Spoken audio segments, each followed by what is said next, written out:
தொன்ன பிரியாணி செய்யலாமா?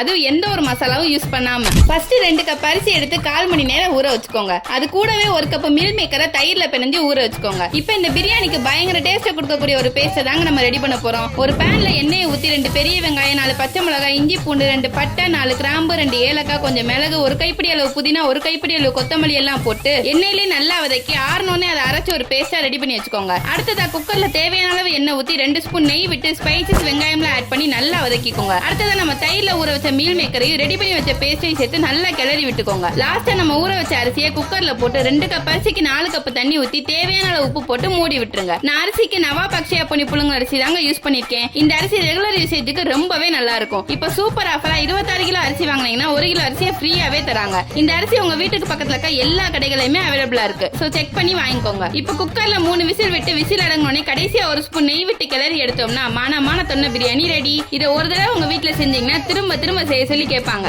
அந்த அளவுக்கு டேஸ்ட் தரமாவும் சூப்பராகவும் இருக்குங்க. சோ மறக்காம எல்லாரும் இந்த டிஷ்ஷை ட்ரை பண்ணி பாருங்க.